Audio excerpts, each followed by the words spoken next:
Thanks for joining the Bee and Butterfly Habitat Fund's webinar for Seed a Legacy Project First Year Management Tips. My name is Amanda Allen. I'm the new Communications Director here at the Bee and Butterfly Habitat Fund. And our special guest tonight is our very own expert biologist, Elsa Gallagher. Many of you who have already started projects might already know Elsa from your application process. To those of you who are with us tonight because you're curious about what a first year project might look like or have questions about the process, Elsa will be the one guiding you through each step. So before we get started, a few housekeeping reminders. Please use the Q&A function to submit questions. We will have time at the end to answer as many questions as we can. If you think of questions later, no problem. Please just email info@beeandbutterflyfund.org. This webinar will be recorded and shared on our website and social media in a week or so keep an eye out for that. We have lots of other information on our website. We encourage you to check it out. It's www.beeandbutterflyfund.org. And of course, I'm going to say, please follow us on Facebook and Instagram. So, okay, let's get started. Thank you, Elsa, for taking the time to talk with us tonight, and you can take it away. Thanks, Amanda. So Amanda is the newest member of our Bee and Butterfly team. She is our communications director. So she hails from Pennsylvania. So we're happy to have her on the team. And I am talking to you today from north central Missouri. A little rainy today, beautiful weather. Finally, we needed it. So we finally got the weather. But I'm here to talk to you about your Seed a Legacy project and the early years, the things that you can do to help make your project more successful in the long run. And hopefully we can answer any questions that you have towards the end of the program. And so I will just start right away by introducing myself a little bit and a little bit about my background as soon as my screen decides it's going to actually move, which it was giving us trouble earlier. There we go. So that's me. All those are me. It's the three faces of Elsa. I've been a wildlife biologist, grew up in New Mexico, been a wildlife biologist for over 30 years, got my bachelor's degree at New Mexico State University, got my master's degree at the University of Missouri in Columbia. And since then, I've worked with private landowners in a host of different positions, working on quail habitat, then working on early successional habitat, which basically means pollinator habitat, bee and butterfly habitat. And so that's what I've been doing probably for over 30 years now. I love to do prescribed burns in my spare time. And in the rest of my spare time, you can see me up at the top with one of my many bird dogs. I enjoy horseback field trialing and getting those dogs and seeing a lot of the country, using them kind of as a vehicle to explore different habitats and get into different ecosystems. So, and I've always really enjoyed bees, butterflies, and upland wildlife. So this is a natural fit for me to go to the Bee and Butterfly Habitat Fund. We're a fairly young not-for-profit, started in 2017, and we've been growing every year, and more projects, more and more great landowners. And we'll tell you personally, coming from working at Pheasants Forever for many years, and prior to that, the Missouri Department of Conservation, the Bee and Butterfly Habitat Fund has the best cooperators that I've ever worked with in my life. People that are on this webinar tonight, I just want to say, thank you for being here with us on the webinar. It's just, it's great that you're interested in doing these things. And one thing that we do provide for you is a mailing that we do quarterly. We give you tips. This is just the top of the piece of one of them. This mailer right here came out a couple of weeks ago before you got your seed. And it has several links in it on how to plant your seed, pretty much what this webinar is really going to be about, but it's in PDF format. So you can click on the links, look at the links, but watch for this email and make sure you're in that system. Add us to the safe senders list so these things don't go to your junk folder, because it's going to be timely things. In the spring, I'm going to send you a mowing link like this that'll show you some video on how to mow. So just make sure that you're getting these from us. And again, folks, I really appreciate you being here today. Thank you for being here and caring enough about your project that you want to do it right. We really appreciate that. And like I said, these cooperators, the Seed Legacy cooperators, are some of the best I've ever dealt with in a 30-year career. So you count yourself amongst those. And if you're not a cooperator yet, and you're just here to learn a little bit more about habitat and how you can get habitat going, pollinator habitat specifically, we're glad to have you as well. So we'll go ahead and get started. Here's what you want to see, right? Pete always says it's when you turn your calendar to the month of July. Everyone wants to see this gorgeous pollinator habitat, these beautiful wildflowers and native plants. It takes work to get there, people, and it's not easy. It's not simple, but we're going to break it down into some easy pieces for you here tonight and show you kind of how we get there and how we've been getting there for 30 years and kind of some of the unique things about the Seed Legacy program and what we offer.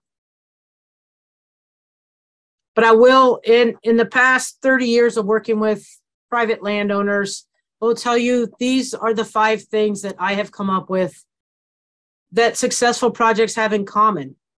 1, and we take care of this 100% for you, and you do not need to worry about it, is a well-designed, engineered seed mixture. Our seed mixtures outperformed CRP seed mixtures, CRP pollinator seed mixtures, mixtures that we see on national wildlife refuges. We've been doing research now for the past 4 years on our seed mixes at several universities. And what we're seeing is we are designing these seed mixes specifically for pollinators. They're engineered that way, and they are really providing incredible benefits compared to other seed mixtures out there. And it's not a 20 seed mix, you know, folks. You are getting seed mixes that are 50 plus native wildflowers in your Monarch mix, half of your seeding. So anyway, that's well-designed seed mixtures. Thorough site preparation. 90+% of the success of your project comes down to how you prep that site. And I'm sorry to say that, if you're not ready, you're not ready. It's like trying to plant corn when it's too wet. You don't go out and plant corn when it's too wet. You don't. You put the equipment up and you wait till it dries out. Same thing with site preparation. If the site is not ready to be planted, you should not be planting it, because really bad things can happen. Once you get that seed on the ground, you have lost all your ability to manage that planting. You can't go back and do good site prep after you've got seed in the ground. Just isn't possible. So that is probably the most important thing, is site prep. Seeding it correctly, broadcast versus drilling. Great first-year maintenance. Boy, enough cannot be said about first-year maintenance. We don't like mowing as a rule, you know, for managing these plots in the future, but that first spring, they need to be mowed. And you need to handle weeds, because the weeds are going to be the first things that come up, no matter how good your site prep was. So we really need to have great first-year maintenance. So we'll talk a little bit more about that. And then follow up on your invasives. That's just something that's continually a problem, you know, as you move forward. But early years of the project, these are the 5 things that we are interested in and we're going to talk about tonight.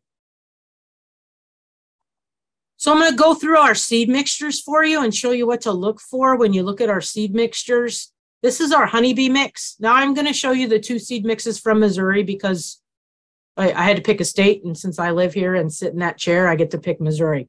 So as you can see, our Honeybee mix is designed specifically to benefit honeybees and bumblebees. The other wildlife species will use this. It is great brood rearing cover for quail, pheasant, turkeys. It serves as a really great fire break as well. But the benefit to the honeybee mix is that it establishes very quickly, and it is something that is going to be blooming and ready to go the first year. So 1/2 of our seed mixture is planted to the honeybee mix. And this is what the honeybee mix in Missouri looks like. If you look at the bottom of this slide, it says total wildflowers used in the mixture. 12 flowering plants are in this mixture. And then if you look on the bottom right of your screen, it says the pollinator value from 0 to 5. Now, 4 is the minimum of any one of our pollinator values. And the pollinator values are based on things that you see on the top of the screen, like the bloom period. And then we also have, what the pollinator value of each individual species is. So we average all those. We try to really shoot for plants. If you look at the honeybee mixture, you'll see it's very strong to the second bloom period, which is June and July. So very little in April, May, and very little in August to October. So this mixture is going to be really good for bees right in the middle of the summer and other pollinators as well. But what we're going to see is you see the other half of our seed mixtures. You'll plant half to this and you'll plant half to our Monarch butterfly mixture. Now, this is just one page, the first page of the Monarch mix for Missouri. You'll see the same things. As you look on the right, you'll see bloom period pollinator value is left empty. Those are your grasses that are also included in this mix. Once you get to the wildflowers, starting with alum root, you'll start seeing that bloom period and then the pollinator value. So other than that, it's just showing you how much of that is in the mixture. Percent of the mixture, seeds per square foot. When we develop a seed mix, seeds per square foot, we try to get somewhere around 30, 35 seeds per square foot. That gives us a really good amount of flowering plants in that square foot. And this has been a push in more recent years that actually Pete Berthelsen with the Bee and Butterfly Habitat Fund has kind of made a national push to move people towards seeds per square foot instead of just pounds of pure live seed, because we feel like we have a better grasp of what's happening on the land when we can actually measure it in that seeds per square foot, how many plants are actually blooming in that square foot. And then we're not planting 60 or something like that. That's just a crazy number, kind of mulching the ground. So this is the first page of the Missouri Monarch mix. And here's the second page. So you'll all have this for yours. There's a seed mix that's developed specifically for each state. So each state is going to be a little bit different. A lot of the species will be similar, but they're going to be different. And so here's the third final page of the seed mix for the Monarch butterfly. And if you'll look at the bottom of this one, the wildflowers used in this mixture, that's 62 wildflowers. Now, that does not include the grasses. The grasses are not considered a wildflower. Their benefit to pollinators is a little different, maybe some of the use of the hollow stems or something like that, but not as far as a nectar-producing plant. And when we develop these seed mixes, folks, we really are worried about a couple of things. The density of the blooms. Is there enough blooms out there? The duration. So as you look at the April to May period, we have 6 different species in this mix that are going to bloom early. Thank gosh, because, it's like a bell curve. Very few things are going to bloom early. You'll notice dandelions in your lawn bloom really early, and the bees just bomb it, and they love it because there's not much out there, when things start blooming in April. So we try to put things in the mixture that will be at the front end and the back end because there's so much in the middle. We don't have to really choose species in the middle because they're already there. So we try real hard to make sure that both ends of that curve also have some blooming species. And so we want it to bloom throughout the entire season to provide benefit to pollinators throughout. And diversity. So it's a duration, how long do they bloom? What's the density? And what is the duration of the bloom? So, and diversity. We want a lot of different species out there. We want different colors. We want different petal shapes. Everything is different for a pollinator. Pollinators use different plants. So we want to make sure we provide a lot of diversity out there. So you're going to get your seed tags, right? You're ready to go. Your seed has just come in. I saw somebody said they just got their seed today. So how do you read the seed tags? Well, the seed tags are also going to show you the things that you just kind of looked at. If you want to look at the purity, the germination, those are all on the seed tags, but really the basic things that you need to know are like, so if we look at the one on the left, which is the Kansas Monarch mix, that's 8.5 acres planted.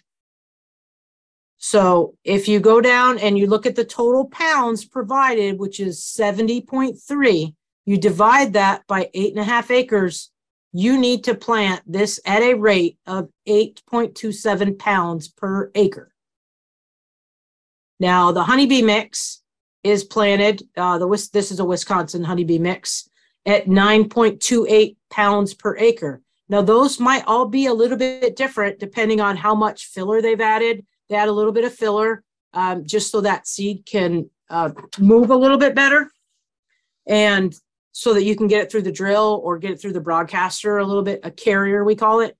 So that will be added. So you want to make sure that that's in there. And all these seed tags will show you that information. So all you need to do is simple division to see how much goes per acre.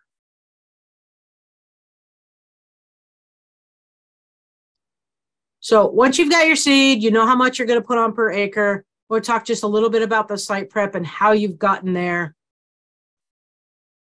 And then that tells you how you're going to seed it. So anybody know what these are? Amanda's looking. Yeah, soybeans. It's soybeans. Okay. That is what we call in the bee and butterfly world, the gold plan.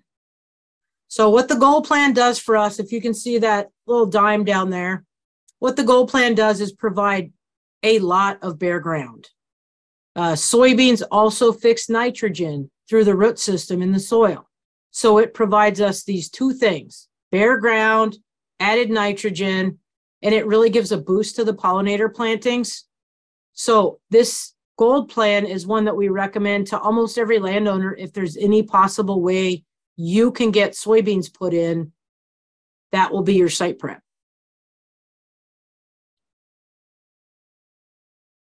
Then you decide whether you're going to broadcast it or drill it.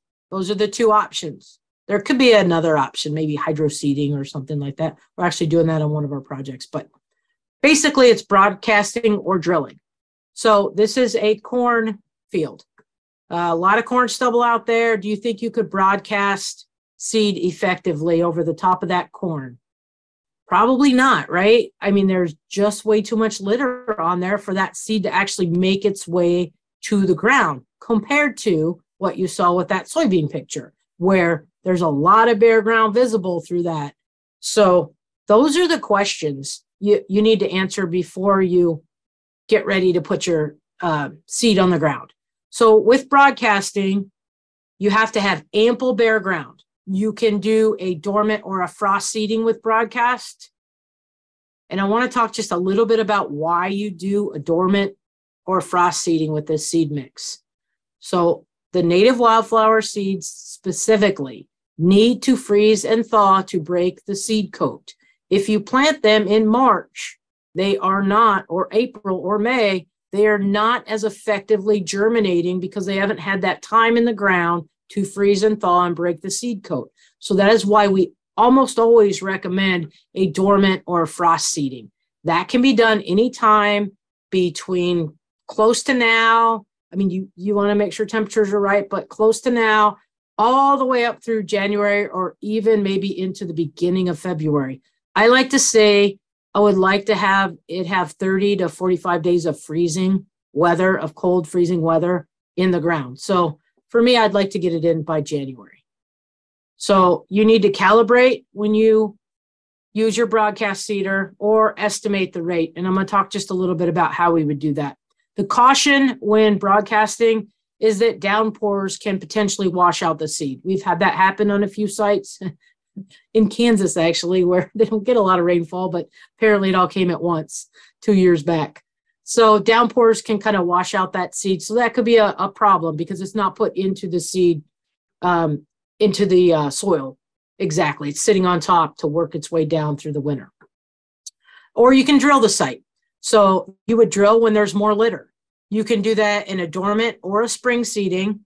Spring seedings work for the drilling. It still might not all germinate, but the spring is an okay time to go ahead and drill. You don't want a dormant seed broadcast, or you don't want to broadcast seed in the spring. It doesn't work very well. That's not enough time for that seed to be in the ground. So you would have to, if you're going to plant it in the spring, you would have to drill it. You wouldn't dormant, or you wouldn't frost seed it and just broadcast it. So you need to rent or buy a drill or borrow a drill, and you need to calibrate the drill. And I'm not going to get into tonight into exactly how to calibrate all the drills. Amanda's going to put up a link for you in the chat for a Purdue nice YouTube video that shows how to calibrate for broadcasting. And it's a pretty good methodology. But I want to talk to you just a little bit about the drilling first, and then I'll talk to you just a tiny bit more about the broadcasting. For the drilling, the major thing you need to be aware of is that the seed can go in the ground way too deeply using a drill.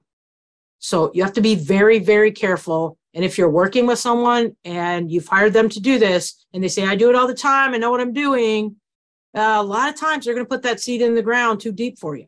So you do not want it in more than 1/8 of an inch. A seed needs to be planted no more than 2 times the width of that seed. When you open your seed bag and you take a look at what we've sent you, you're going to see some of these seeds that look like the size of a kosher grain of salt. And 2 times that is not even 1/8 of an inch. It's just barely under the soil. So the problem with drilling can be that you get the seed in the ground too deeply. So you have to be really careful on that. So just have a care for that when you're planting, and make sure that you're talking to whoever's doing your drilling, or if you're doing it yourself, you barely want to scratch that surface. Just get below that litter, put a little scratch in the ground, and let it sit right in that scratch. You do not want to be putting things 1 inch in the ground or anything like that. So when to seed? I was going to tell you that on the the November timeframe can be iffy. You want to make sure that your temperatures are below 50 degrees consistently. You do not want that temperatures to pop up into the 60s and 70s for a couple of days, because if it does, that seed might try and germinate. And the worst thing it can do is germinate a week before it freezes, and then it's all going to die. So we do not want that seed to even approach germination. So don't seed it too soon. Make sure that everything's freezing and that it's cold and that the ground is 50 degrees and below. So other than that, you can seed it right in the snow if you want to, or not. So here's an example of a gold plan seeding that was done in a soybean field that was not harvested. They were seeding. You can see the tractor moving from left to right. They just broadcast seed right over the top of it. We couldn't get the beans harvested, so we just left them in there. And the site's looking fairly good right now. So I'm pretty pleased with what's happened there. They did a lot of weed control in that beans, though. You can see a lot of the bare ground there, and you can see some of the seeds. I'll point a few out here for you. Some of the seeds here after they'd gone over it. So the gold plan really is the method that we really encourage you to use if at all possible. And if you don't do soybeans and you're not a farmer, maybe you could hire someone to come out and put in a food plot of beans for some deer. It's the same beans. So there's different ways to get around to it.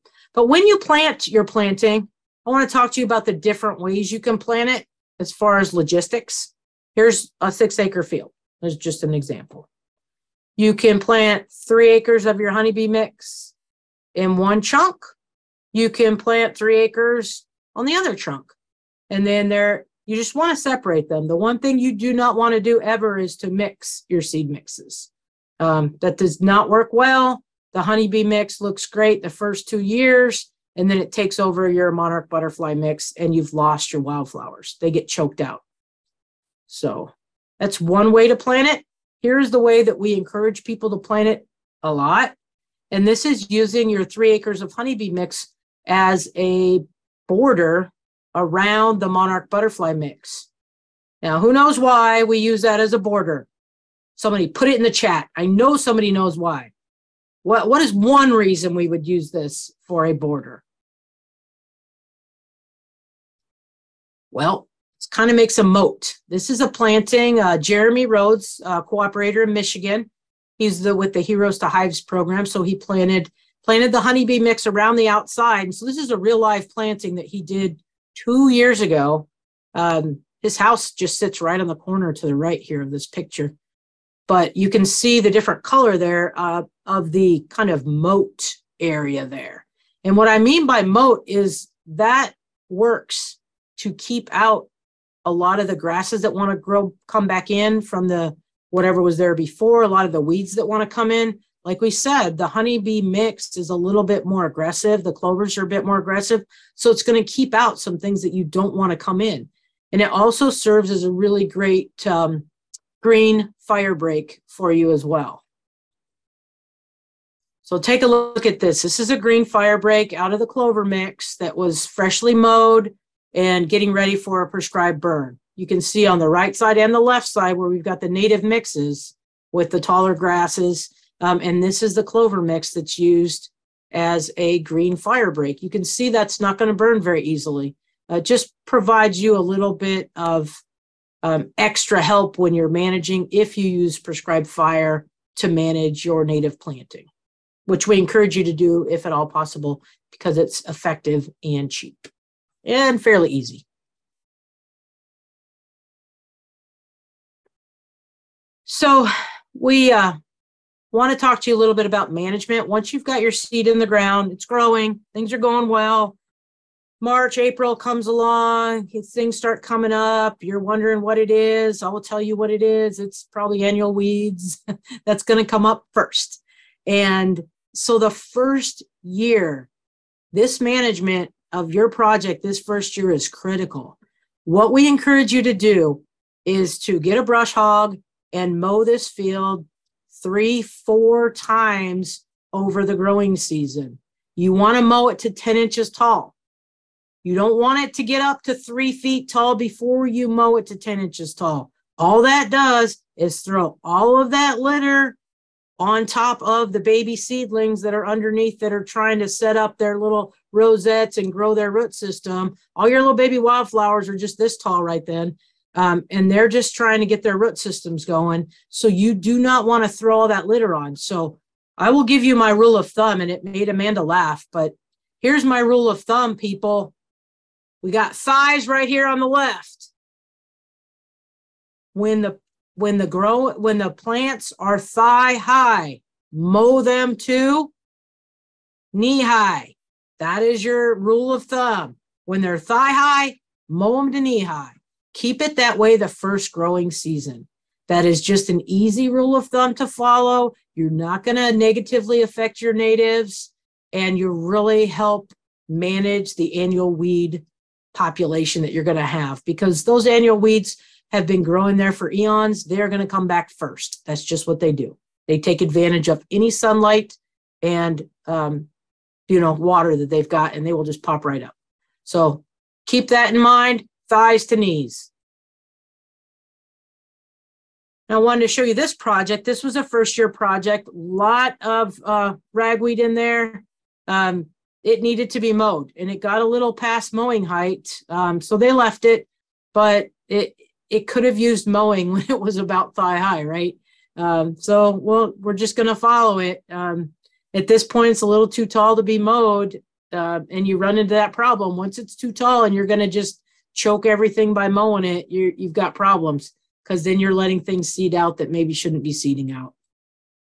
And I just want to show you a little bit about invasives. Everyone's going to have different invasives that are coming in. Please learn to identify the problems in your planting so that you can identify them and you can spot spray them or cut them, do whatever you need to do. Big things that come to mind for me in our area are Canada thistle. That's one that you can herbicide treat that one. Sericea lespedeza, there's a new herbicide they're doing some research on at the Missouri Department of Conservation called Cimarron. And Cimarron seems to have some real good success with Sericea lespedeza, which is just a major problem. Leafy spurge, knapweed, garlic mustard. There's a lot of invasives.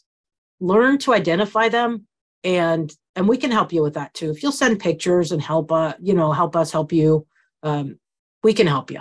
But you want to just treat those things, get rid of them. They will just, especially Sericea lespedeza, and I guess all of them, they're all a problem. Sericea is more of a problem here right where I'm at, and Canada thistle, but the others are problems as well. So, and there'll be more that are problems. So just try to control those. They're better off when you can control them right from the beginning with your site prep methodology, and that really helps you to minimize the problems you're going to have in the future with those invasives.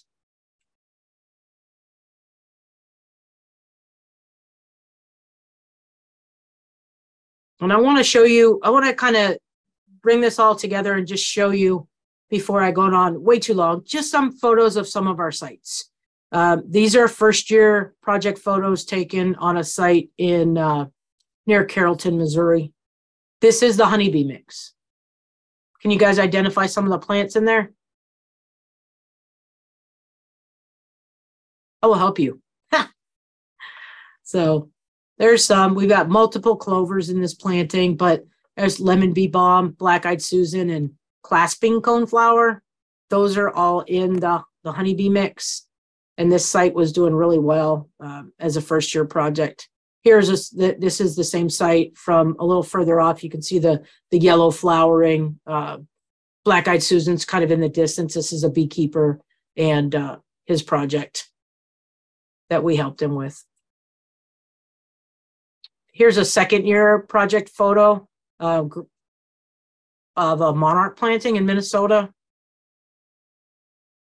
Gray-headed coneflower and purple coneflower coming up on that site, among many other plants as well. That was just one that we took some photos of. And also a monarch planting, second-year project photo. And this kind of shows the difference early on. This is the honeybee mix on the left, and this is I think it's a third-year planting of a monarch mix on the right. This is a landowner in Otter Tail County, Minnesota, named Mark Sundberg, and his wife on their planting. This was 14 months after they planted using the gold plan method. It was all soybean field, and they really had some good successes. Mark says he's hearing pheasants on the site. He hasn't heard them since he moved there. So he was pretty happy about that, as well as he's a beekeeper as well. So he's happy for his bees. This is a third-year planting.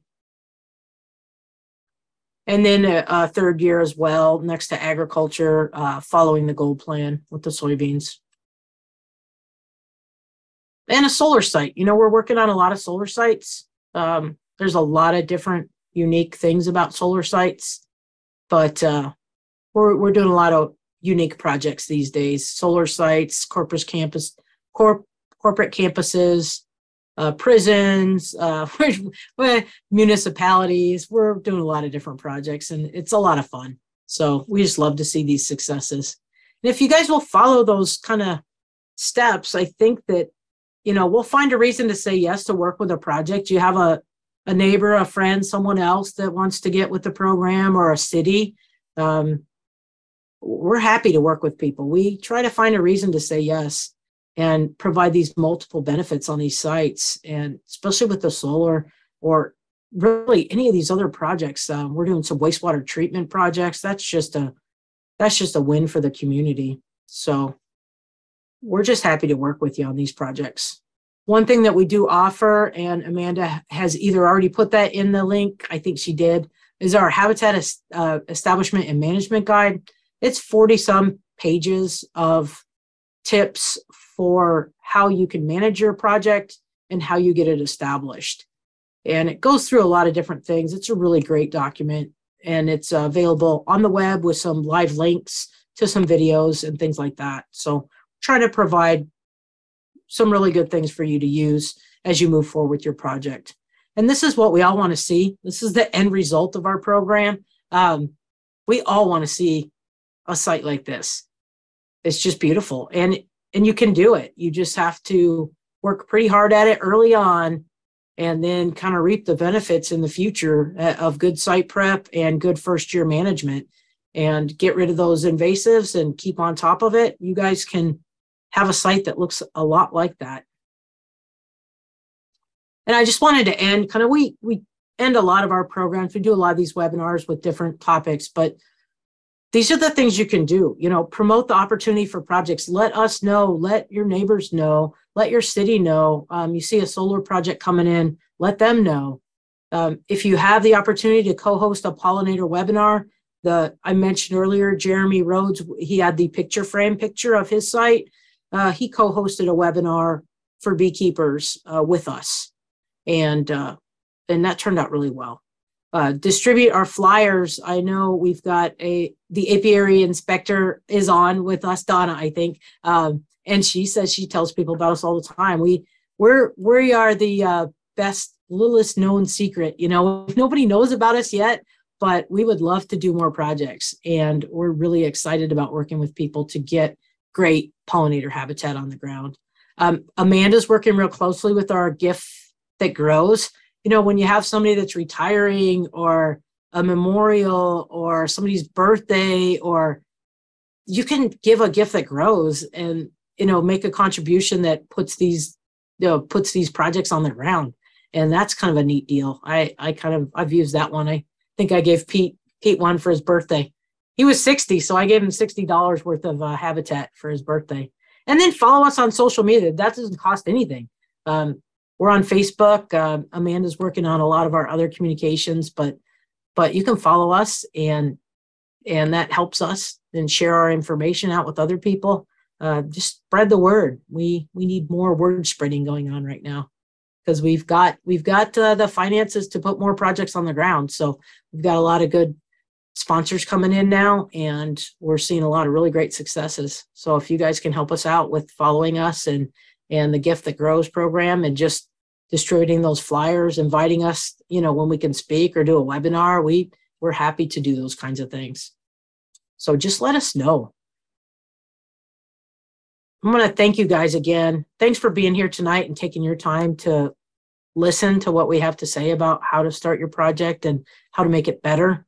And we're here for you, from now as you work through your program and get your project started. So feel free to reach out. You've got my information here. That's my cell number. You can text me, you can email, call, and general questions, you can go through the info at beandbutterflyfund.org. That's a great link to get any one of us if you have any questions for any of us on the team. So I really appreciate you guys being here tonight, and I hope that you've got some great questions for me, because I'm excited about it. So Thank you.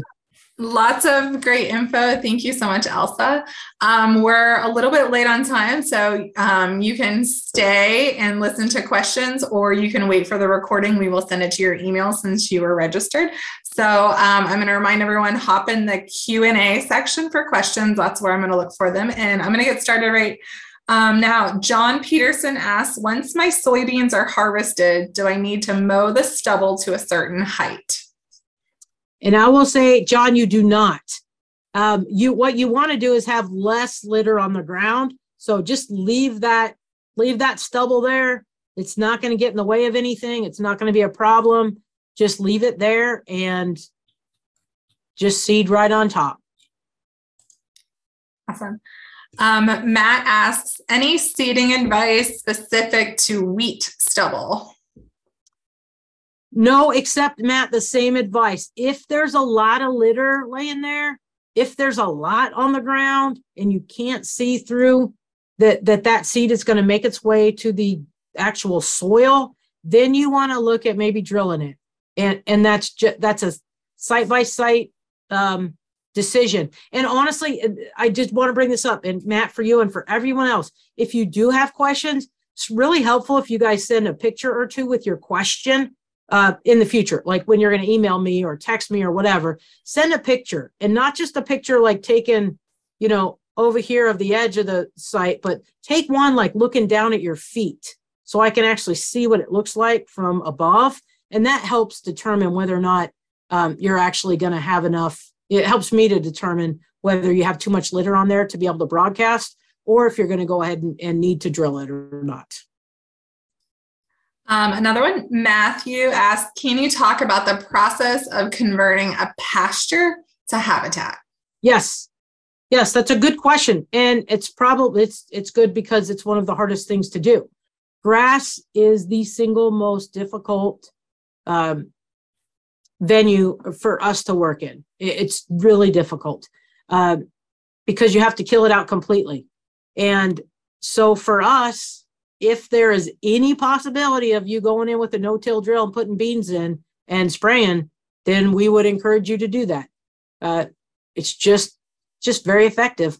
So if that's a possibility, that's what we would suggest. If it's not a possibility, then you're just going to have to use herbicide to kill out that grass and have it dead for a growing season, for one full growing season. And it is difficult. Grass is hard to kill out. It wants to stay.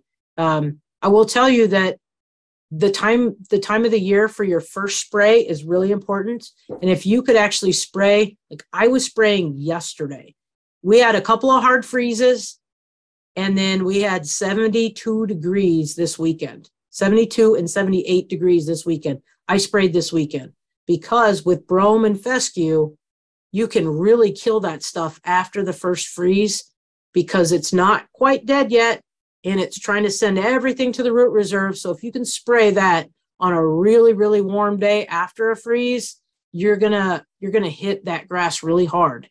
So that's an option there. Great. Greg wants to know, do you want to drag or roll the seed after broadcasting the seed? So you can. You do not need to. You can though. It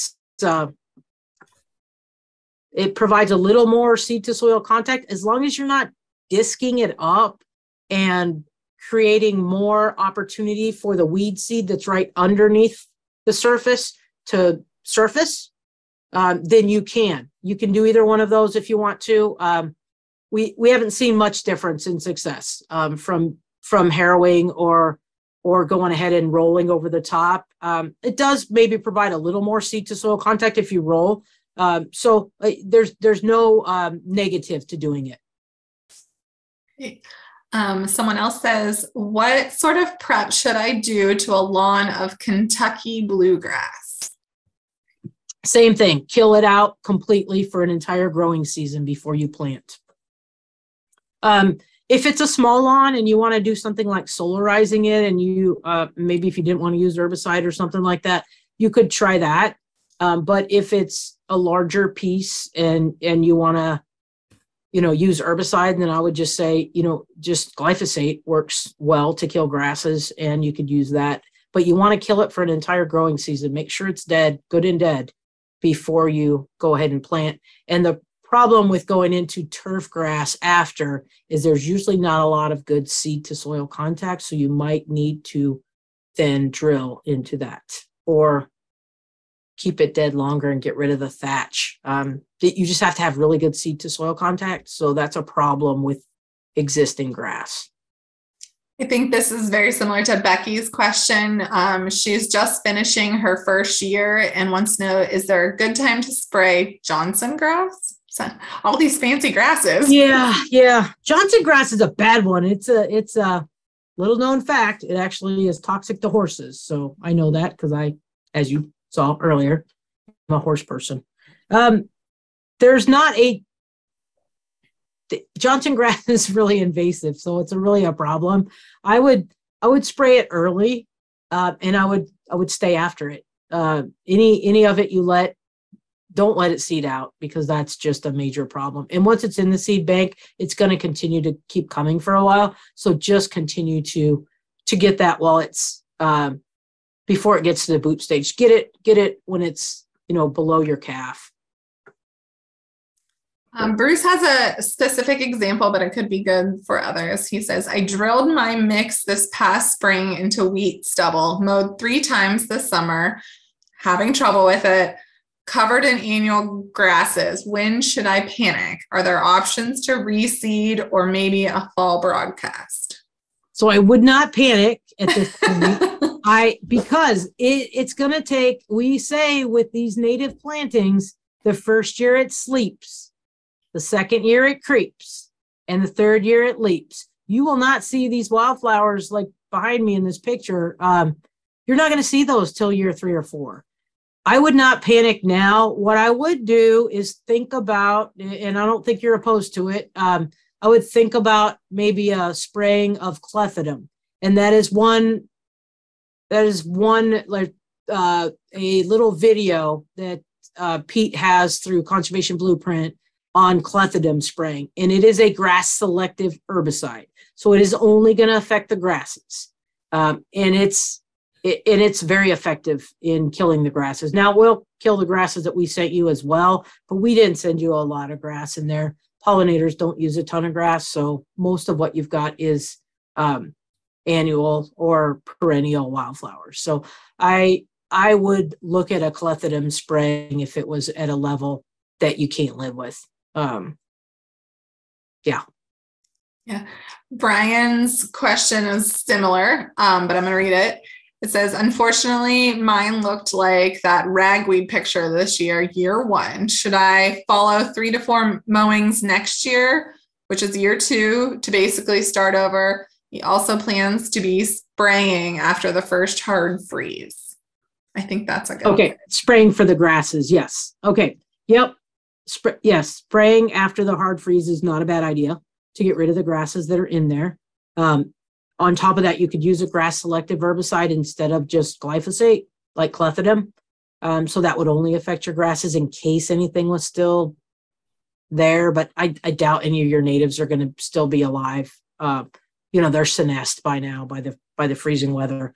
But the concern is by year 2, you are starting to see plants come up. So if you mow at 10 inches tall, you are going to take down some of the wildflowers that are starting to emerge in year 2. So that is a concern. It might be a situation where you could do a little bit more creative spot mowing of areas, but you will probably, if you're mowing in year 2, you're probably going to take out some of the wildflowers that are there. Not all of them, but some of them. So I would just use that tool carefully in year 2. He's still on listening. He says, after the freeze, doing cleth in the summer, then maybe not mowing. I would try that. I really would, because I'm afraid you're gonna kill things that you want to have now. That after the first year of mowing is real important, and then after that, it's just dicey whether or not you're going to actually kill, the plants that we actually sent you, and you have to be really careful about that. Lots of spraying question. John wants to know, do we spray with Roundup after the soybeans are harvested? No, because most soybeans are being harvested now. Anything that's out there is going to freeze over the winter. If it's just germinating now, usually the soybeans are sprayed a couple of times during the growing season, usually glyphosate, and you won't need to spray before you overseed, before you dormant or broadcast seed. I'm gonna read Greg's too. He sprayed his bean stubble last weekend when it was over 75 degrees because he had a little bit of grass. If he sees grass early in the spring, can he spray very early and not hurt the new seeding? If he uses glyphosate is a contact herbicide. If there is no contact and there are no little plants coming up, he won't kill them because it's contact only. If there are any coming up, yes, he will kill them. So, yeah, if the grass is up really green and really early, you can get it. But clethodim is always a useful tool a little bit later on if you have too much grass coming back in, because it's not going to affect your wildflowers. I think Jack hopped off, but and I'm sure you'll reach out to him personally, but I think he had a good question. He said, how should we think about the drought in north central South Dakota? Very tough second half of the summer. Lots of grasshoppers too. Yep. Well, we saw that, didn't we, Amanda, Mhm. in Nebraska, the drought. It was horrible. I mean, there were very few species even blooming this summer where we were at on our field tour in Nebraska. And that was like the Silphium species that have root systems that are like 20 feet. It was horrible, horrible drought. What we try to do when we send you a seed mix is have a variety of different seeds there. Some will tolerate the drought better than others. Some will do well in a wet year. Some will do well in a dry year. There's just really not much we can't control Mother Nature. So we just do our best trying to send you a diverse seed mix that will hopefully do well. The clovers they're not gonna like it either, a drought. So, I might say you might want to reseed some of the clovers if next year you're not seeing a good growth on your clover planting. And that's fairly inexpensive to do even on your own, to reseed into that. The natives, I think, if they got to start at all, I think they'll do okay. And they may not come out much this year, but they'll come out next year with a little bit more rainfall.